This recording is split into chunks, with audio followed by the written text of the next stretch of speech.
할렐루야. 할렐루야. 9월 마지막 주일 하나님께 올라가서 몸과 마음과 시간을 들여 예배하는 우리 믿음의 모든 성도님들에게 하나님의 크신 은혜와 은총과 성령님의 충만한 역사가 있기를 주님의 이름으로 축원합니다. 주님의 이름으로 축원합니다.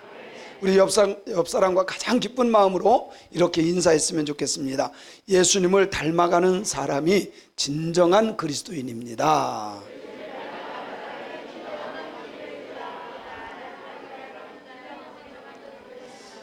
정말 예수님을 닮아가는 사람이 진짜 예수님 믿는 사람이에요. 다시 한번 인사합니다. 그대에게서 예수의 향기가 납니다.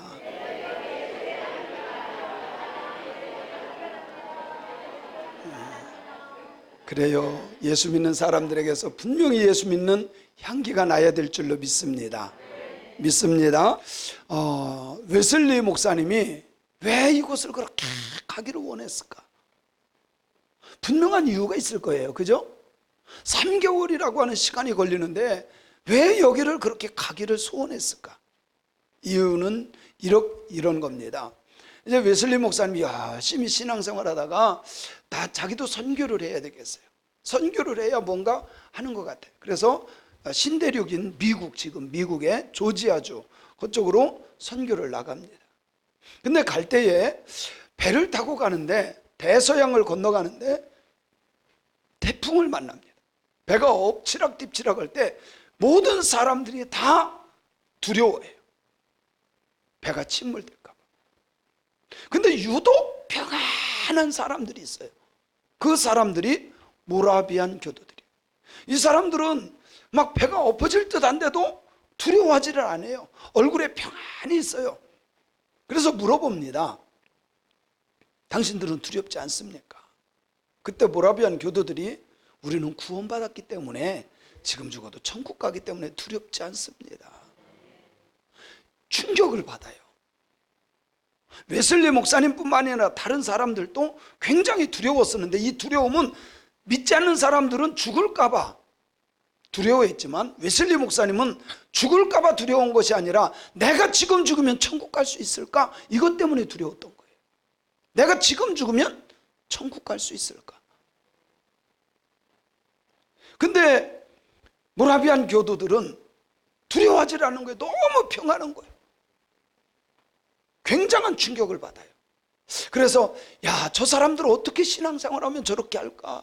아니 저렇게 위험한 상황 속에서도 두려워하지 않고 살려주세요 하지 않고 지금 죽어도 천국 간다고 하는 그 믿음의 확신을 가진 사람들 어떻게 생활할까? 얘기해 보니까요, 삶 자체가 너무너무 아름다운 거야.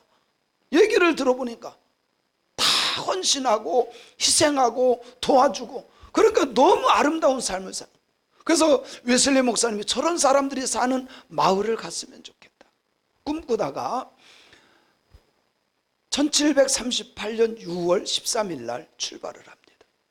그래서 그해 9월 16일까지 정확하게 3개월 3일 동안 그 여정을 가면서 보고 배워요.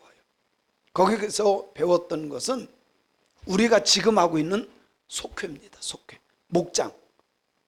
물론 우리가 이렇게 대중 설교를 듣고서도 변화되는 사람이 있습니다. 목사가 설교하면 여러분 죄는 버려야 됩니다. 예수 믿고 구원받아야 됩니다. 간음하면 안 됩니다. 도둑질하면 안 됩니다. 뭐 이렇게 설교하면 맞아, 주여 난 죄인입니다. 용서해 주세요.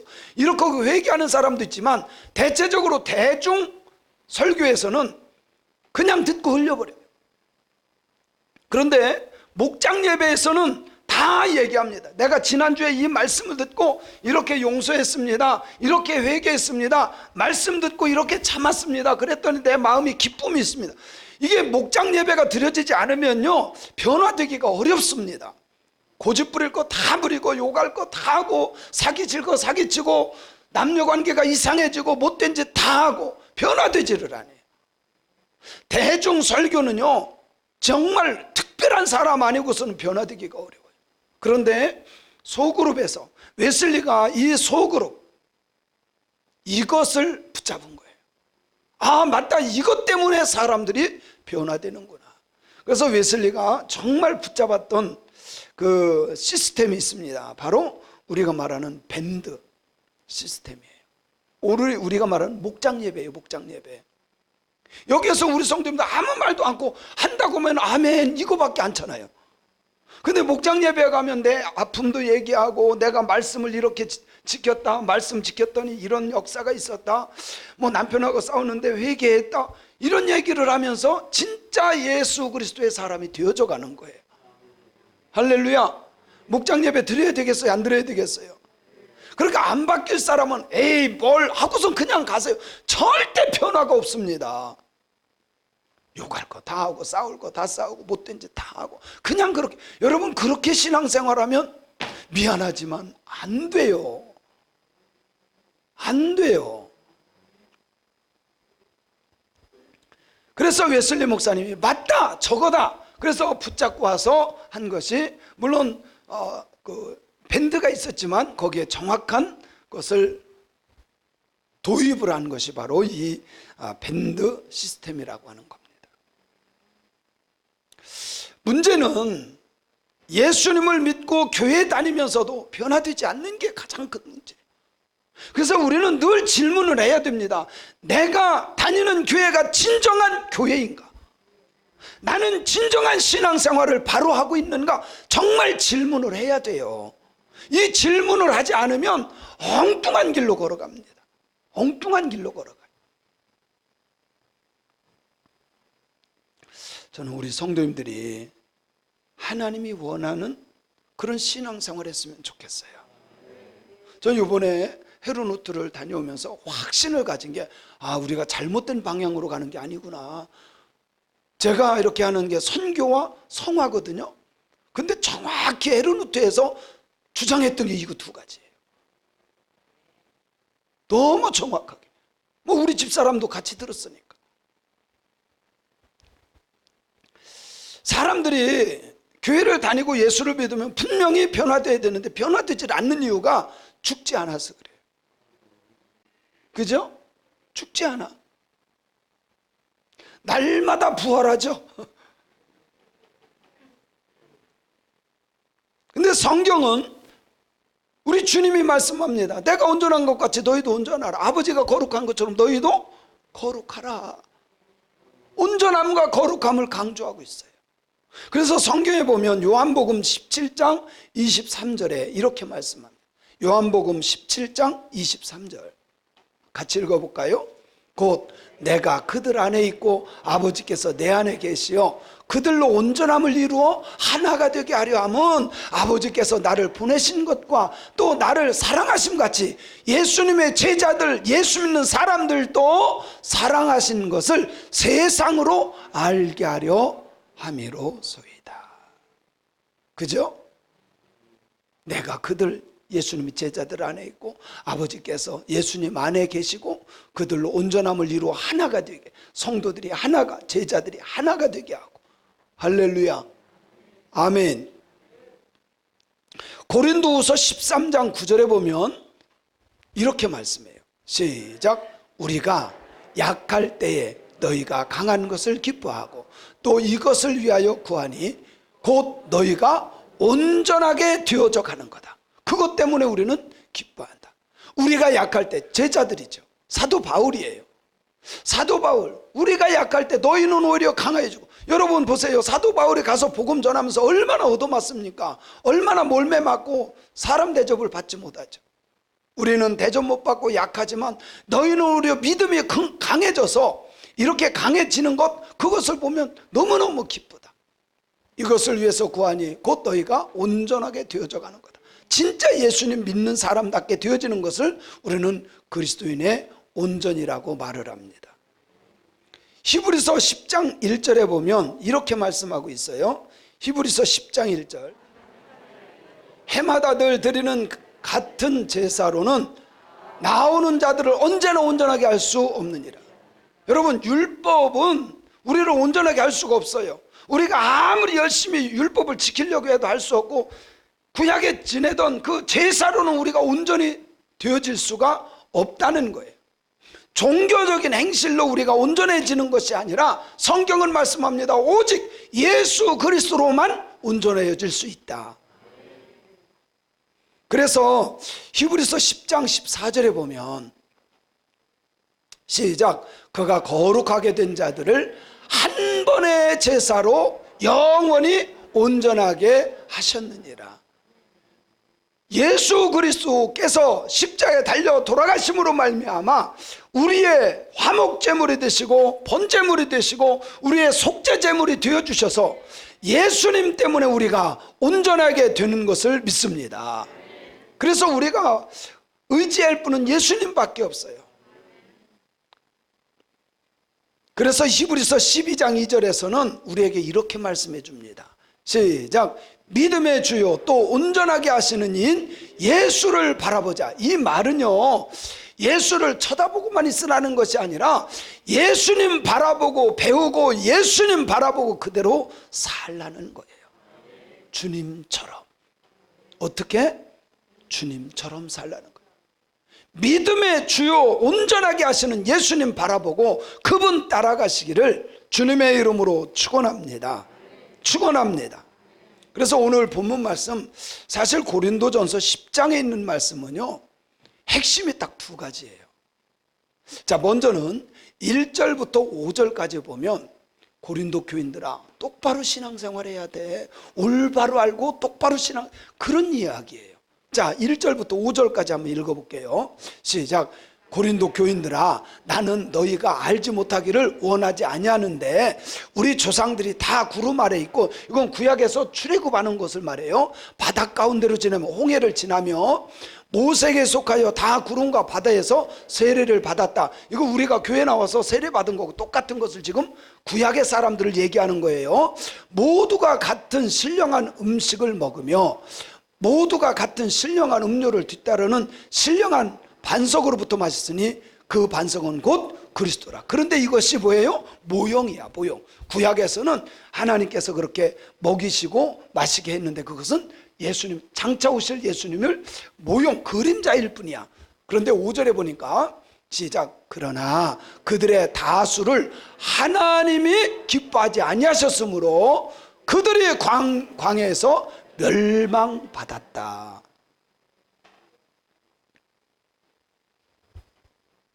1절부터 5절은 고린도 교인들아, 똑바로 알아야 돼. 똑바로 신앙생활 해야 돼. 구약의 사람들 봐. 그렇게 하나님이 건져주시고 세례받고 다 했는데 그들이 하나님이 주신 거 먹고 마신 거, 그게 그리스도거든. 반석에서 나온 예수 그리스도를 말하는데, 근데 그들은 멸망받았어. 근데 멸망받은 이유가 두 가지가 있어요. 멸망받은 이유 두 가지. 왜 그래요? 무엇 때문입니까? 성경에 보면요, 첫째는 우상숭배고, 자, 한번 성경을 찾아봅니다. 6절을 한번 읽어볼게요. 시작. 이러한 일은 우리를 본보기가 되어 우리로 하여금 그들의 악을 즐겨한 것 같이 즐겨하는 자가 되지 않게 하는, 본보기로 너희들 그거 하면 안 돼? 라고 하는 본보기로 멸망한 것을 성경이 기록한 거예요. 7절에 보니까 시작. 그들 가운데 어떤 사람들과 같이 너희는 우상 숭배하는 자가 되지 말라. 기록된 바 백성이 앉아서 먹고 마시며 일어나서 뛰는 다음과 같은 일. 첫째가 뭐예요? 멸망받은 첫째가 우상숭배. 우상숭배. 그리고 10절에 보면 또 한 가지가 있어요. 멸망받은 이유. 두 번째, 시작. 그들 가운데 어떤 사람들이 원망하다가 멸망시키는 자에게 멸망하였나니 너희는 그들과 같이 원망하지 말아라.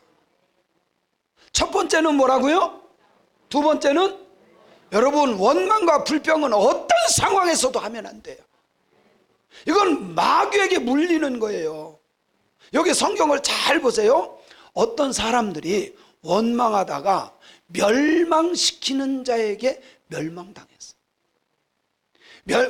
원망하고 불평하는 것은요, 사탄의 영성입니다. 마귀의 영성이에요.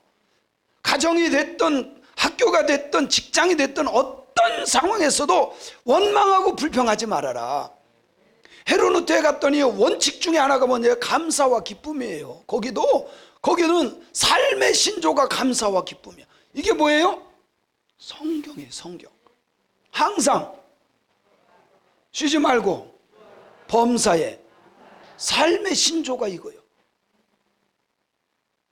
거기서 헤르누트에 사는 사람들은 하루 종일 일하면서도 감사하고 기뻐하고, 나라를 뺏겨서 전 재산 뺏기고 예수 믿는 것 때문에 많은 사람들이 죽었어요. 그러면서도 이곳에 와서 감사하며 기뻐하며 신앙생활을 한다는 거.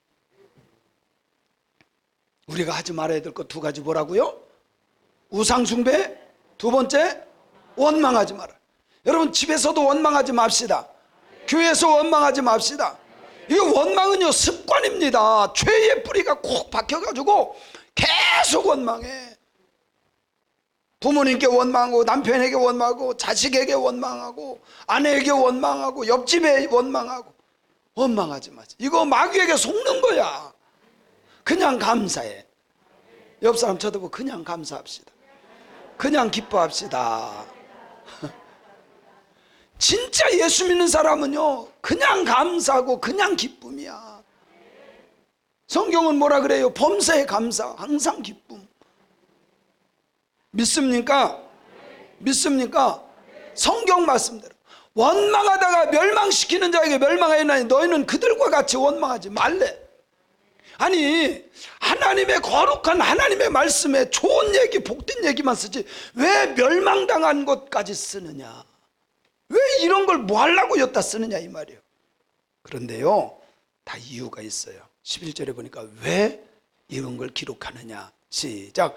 그들에게 일어난 이런 일들을 본보기가 되고 또한 말세를 만난 우리를 깨우치기 위해서 기록된 거다. 하나님 예수 믿으면 복 받습니다, 구원 받습니다, 축복 받습니다, 이런 것만 기록하지 않고 멸망당한 것까지도 다 기록해요. 진짜 어떤 사람은요, 아니 목사님 교회 와서 위로를 받아야지요, 칭찬 좀 해주셔야지요. 물론 그것도 좋은 얘기예요. 근데 성경에 보면요, 저주받은 것도 기록하고 책망도 많이 하고요, 멸망받은 것도 기록해요. 왜 기록했다고요? 그것을 본을 삼아서 좋은 사람이 한 것은, 선한 사람이 한 것을 보고 선한 일을 하고, 악한 것을 한 것을 보고 악한 거 하라고? 하지 말라고. 잘못된 것을 보고 그런 길을 절대로 걸어가지 말라고. 그들에게 일어난 이런 일은 본보기가 되고 또한 말세를 만난 우리를 깨우치기 위하여 기록했다.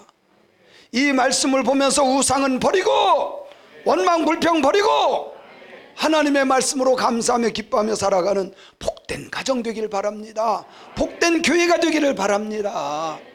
그죠? 그게 진정한 신앙이니. 그런데 하나님은요, 우리를 너무너무 사랑하시기 때문에 우리를 막 시험에 막 집어넣고 이겨내지도 못하게 그렇게 하시는 분이 아니야. 고린도서 10장 13절에 보니까 이렇게 말씀해요. 시작. 사람이 감당할 시험 밖에는 너희가 당할 것이 없나니 오직 하나님은 미쁘사 너희가 감당하지 못할 시험 당함을 허락하지 아니하시고 시험 당할 즈음에 또한 피할 길을 내사 너희로 능히 감당하게 하시는 줄로 믿습니다. 그러니까 여러분, 내가 시험 당할 때 내 팔자가 왜 이래, 하나님 계셔요 안 계셔요, 이렇게 하면 안 돼. 하나님께서 이거 내가 감당할 수 있게 하는 시험이구나, 이거 이기면 하나님께서 믿음 주시겠지, 이거 이기면 하나님께서 능력 주시겠지. 분명히 하나님은 시험 당할 때에 반드시 이겨낼 힘을 주시고 피할 길을 주시는 것을 믿으세요. 그래서 하나님께서 나를 시험하신다고 내가 생각되시거든, 이것만 극복하면 분명히 하나님은 내게 승리하는 능력 주실 것이다. 여러분이 감당할 만한 것을 주시는 줄로 믿습니다. 아멘. 오늘 특별히 이 말씀에 보면 핵심이 있어요. 해야 될 핵심 두 가지가 나와요. 첫 번째는 오늘 우리의 본문 말씀 24절에 있는 말씀이에요. 자, 24절 시작. 누구든지 자기의 유익을 구하지 말고 남의 유익을. 사실 이게요, 쉽지 않아요. 하나님의 말씀인 성경인 이렇게 하기 쉽지만 우리들이 살아가는 데는 이게 솔직히 쉽지 않아요. 다 내 유익을 위해서 살려고 하지 남의 유익을 위해서. 근데 성경은 무엇을 우리에게 요구해요? 남의 유익을. 이게 큰 은혜고 축복입니다. 우리는요, 우리 부부는 그때 뭐 외국에 나가든 한국에 있든 진짜 잘하는 게 두 가지가 있는데 잘 먹어요. 뭐든지 진짜 잘 먹어요. 우리 장로님 댁도 터키에 갔는데 잘 드셨어요? 예? 이게요, 이거 해외여행 가면요, 뭐 냄새 난다고 못 먹고, 안 맞는다고 못 먹고, 그런 사람 많아요. 근데 우리 부부는요, 어딜 가도 잘 먹어. 하여튼, 먹는 거 하나는 은혜롭게 잘 먹어요. 두 번째, 잘 자. 우리 집 사람은 우리 집에 있으면 이게 그 새벽 4시에 자거든요. 외국만 나가면요, 초저녁에 골아 떨어져.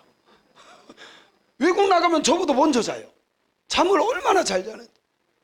그래서 먹는 거 잘하고 잠만 잘 자도 여행은 행복해요. 그래서 잘 먹거든요. 근데 이번에 가는데요, 막 제일 큰 가방, 세상 이민 가방 같은 거 있죠, 막 이따만한. 그래서 내가 보니까, 아니 여보, 왜 이렇게 큰 가방을 갖고 가느냐고 그랬더니, 거기에 막 고추장에 김치에 김에 해가지고 한 가방을 넣어 갖고 가는 거예요. 이 사람은 우리가 먹지도 않고 우리는 거기 가서도 그냥 아무거나 잘 먹는데 뭐 하려고 갖고 가. 저를 탁 쳐다보니 한번 씩 웃더라고요. 그러면서 그냥 끝까지 갖고 가더라고요. 그러더니 가더니 막 다른 목사님들의 고추장 갖다 주죠, 김 갖다 주죠, 김치 갖다 주죠. 그러니까 목사님들이 다 좋아하는 거야. 나는 하나도 안 주고. 왜 안 줘도 난 잘 먹으니까. 그러니까 뭐 외국 나가서 고추장이면요, 진짜 금치장입니다. 이거는 사람들, 목사님들 얼마나 좋아하는지. 그리고 뭐 우리 집사람 보고 그러는 거예요. 김사모님 가방은 요술 가방이라는 거예요. 없는 게 없고 좋은 것만 나오는데, 좋은 것만. 근데 제가 가만히 보면서, 아니 우리가 먹으려고 한 것도 아닌데 왜 갖고 갔을까? 누구의 유익을 위해서? 누구의 유익을 위해서? 제가 깨달았어요. 맞다. 남의 유익을 위해서 사는 게 행복이다. 남의 유익을 위해서.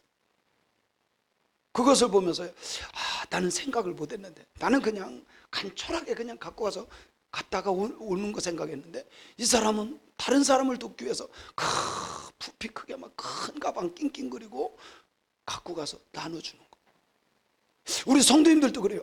사모님 가방은 별의별 게 다 나온대. 그러면서 늘 묻는 게 있어요. 뭐 없어요?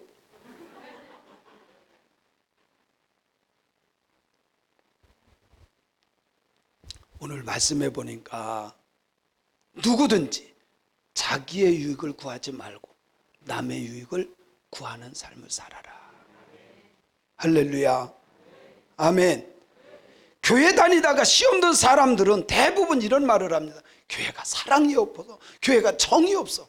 여러분, 그것을 뒤집어 말하면요, 나는 욕심이 많은 사람이야, 이 뜻이에요. 나는 욕심이 많은 사람. 여러분, 사랑을 내가 주는 겁니다. 사랑은 받는 게 아니라 뭐 하는 거예요? 주는 거예요. 내가 안 주니까 나는 욕심이 많은 사람이다 라고 하는 의미예요. 사실 시험 들었다고 하는 것은, 그래서 교회 떠나는 것은 결국 뭐예요? 욕심 많아서 떠나는 거예요. 욕심이 잉태한 적, 죄가 장성하면, 그래서 영혼이 죽는 거예요.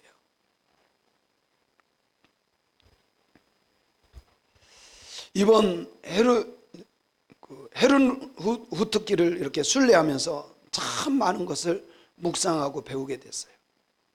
그런데 헤르누트에 사는 모든 사람들은 사랑과 섬김이에요. 하루 종일 일해요. 그리고 그것을 다 섬겨요. 철저하게 섬김의 삶을 거기에서. 그게 성경적인 삶이에요. 이 사람들은 성경대로 살자, 이것 때문에 쫓겨난 사람들. 성경대로 살자, 이것 때문에 재산 뺏기고, 이것 때문에 도망 나온 사람들. 남의 유익을 위해서 살다가 아름다운 믿음을 남겼던 사람들, 헤르누트 사람들. 심지어 대표자였던 진젠도르프는 자기의 땅을 보헤미안 그리고 이 떠나다니던 신앙인들, 그래 너희들 모라비안 사람들, 보헤미안 사람들 여기 와서 살아라. 그때 한 3만 6천 명 정도가 이곳에 진젠도르프가 와서 여기 와서 살라고 하는 그 땅에 헤르누트에서 산 거예요. 그 동네 이름이 헤르누트입니다.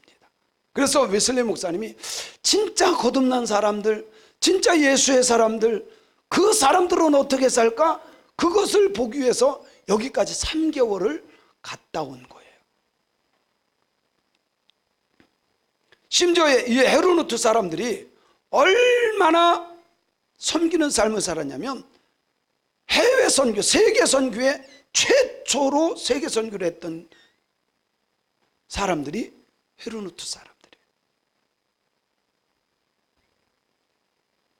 이들은 자기의 유익이 아닌 다른 사람의 유익을 위해서 성경 말씀대로 살았던 사람들입니다. 웨슬리 목사님은 이것이 성경적인 삶이었기 때문에 이런 교회를 세우기를 원했던 거죠. 사실 이번에 저도 갔다 오면 이게 시차가 안 맞잖아요. 저 어제 저녁에도 못 자고 그저께 저녁 한숨 못 잤어요. 이게 바뀌니까. 그리고 어제는 또 투표까지 있어서 투표하러 갔다 오느라고 잠도 못 잤어요. 어제 여기서 들어가니까 12시 넘게 들어갔어요.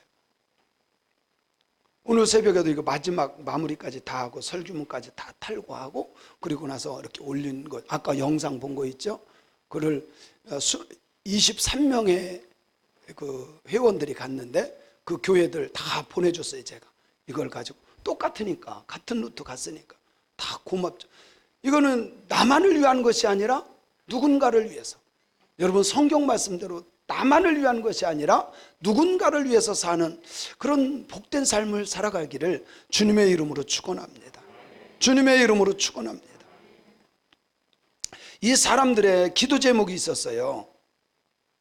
이 사람들의 기도 제목은 하나님, 보헤미아의 복음의 씨를 없애지 마옵소서. 하나님을 위해서 거룩한 씨를 남겨주세요. 이것이 그들의 기도였어요. 이 말은 뭐냐면 복음의 씨를 거두지 말라고 하는 것은 우리가 하나님의 말씀대로 삽니다 라고 하는 거예요. 그리고 하나님을 위해서 거룩한 씨를 남겨주세요라고 하는 것은 자기들이에요. 정말 하나님의 말씀 중심으로 살아가는 자기들 남겨주세요. 버리지 마세요라고 하는 거예요. 비록 자기들은 재산을 다 뺏겼어요. 많은 사람들이 예수 믿는 것 때문에, 올바로 성경대로 믿는 것 때문에 죽었어요. 그럼에도 불구하고 하나님, 우리는 성경대로 살 테니까 우리들을 버리지 말라고 하는 그런 기도를 드렸다는 사실입니다. 그래서 이들이 얼마나 열심히 선교를 했든지요, 이 사람들은 말씀 중심이었고, 두 번째 증인된 삶이 중심이었어요. 말씀 중심, 증인된 삶, 그리고 24시간 릴레이 기도. 이거는 지금까지도 계속되어져요. 지금까지도 300년이 지난 지금까지도 성경대로의 삶, 말씀 중심의 삶, 그리고 증인된 삶, 그리고 24시간 릴레이 기도, 이거는 지금도 계속되어져서 얼마나 열심히 선교를 했든지 서인도 제도에 선교사가 78명이 가서 36,698명을 전도합니다. 그린란드에 간 선교사들 중에 19명이 순교를 당해요. 에스키모 사람들한테. 그런데 그 사람들을 1545명을 전도합니다. 아프리카에 간 선교사들을 통해서 25개의 학교가 세워지고 250명의 학자가 나오고 11,704명이 전도가 됩니다. 근데 이 사람들이 신학을 공부하지 않은 사람들이에요. 신학교 간 적도 없어요. 그냥 성경을 알고 예수를 사랑하기 때문에 한 푼 도움을 받지 않고 그곳에 가서 열심히 일해서 선교. 그래서 이들의 진젠도르프에 철학이 하나 있습니다. 이름 없이 예수 전하다가 이슬처럼 사라져라. 너희들이 가서 최선을 다해서 한 영혼 구원했다면 너희들은 뭐 자랑할 것도 없이 이슬처럼 사라져라. 참 아름다운 삶이 아닙니까? 결론인데 10장 33절에 보면 이렇게 말씀해요. 시작.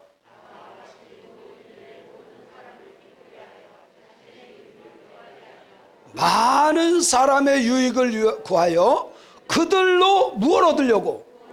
아하, 자기의 유익이 아니라 남의 유익을 위해서 다른 사람을 기쁘게 해서 더 많은 사람들로 하여금 구원받게 하려고. 할렐루야, 할렐루야. 바로 이것이 하나님의 뜻이었고 웨슬리가 세우기 원했던 교회였던 겁니다. 우리가 신앙생활하면서 버려야 될 것이 있어요. 내 욕심과 내 뜻과 내 욕망을 버려야 돼요. 이 욕심 때문에 가정이 무너집니다. 교회가 무너집니다. 내 욕심과 내 뜻을 버릴 수만 있다면 진정한 천국을 우리는 맛볼 수 있을 것입니다. 우리 믿음의 사람들이 꼭 해야 될 것이 있습니다. 남의 유익이 아니라 내 유익이 아니라 남의 유익을 구하고 주변 사람들을 기쁘게 함으로 많은 사람을 구원시키는 하나님의 사람들이 되어야 할 것을 믿습니다. 믿습니다. 웨슬리 목사님이 3개월 동안 시간을 들여서 걸어갔던 이유가 있습니다. 올바른 신앙생활하는 교회를 세우기 위한 것이었어요. 근데 그것을 딱 축약하면 하나님의 말씀의 길 걸어가는 성화, 그리고 성령 받은 사람들이 증인된 삶, 선교의 삶입니다. 그래서 예수를 닮아가는 성화의 삶과 땅끝까지 복음을 증거해야 되는 증인의 삶 두 가지. 헤르누트 사람들은 여러분 인터넷 뒤져봐도 이건 다 나오더라고요. 그리고 우리 교회가 건강하게 걸어가고 있는 거고, 저도 솔직히 고민을 많이 합니다. 귀신 쫓아내고 병 고치고, 여러분 그것도 물론 중요하겠죠. 근데 진짜 중요한 건 뭐예요? 말씀 중심의 삶이고, 그 말씀을 받았고 성령 받았으면 나가서 복음을 전하는 것, 선교하는 것이 정상이다. 아멘. 우리 교회가 이렇게 걸어감으로 하나님의 영광을 드러내는 우리 교회가 되었으면 좋겠어요. 그래서 우리 교회의 기도의 제목, 하나님 새광명교회 복음의 씨를 없애지 마시옵소서. 하나님을 위해서 거룩한 씨를 남겨주시옵소서.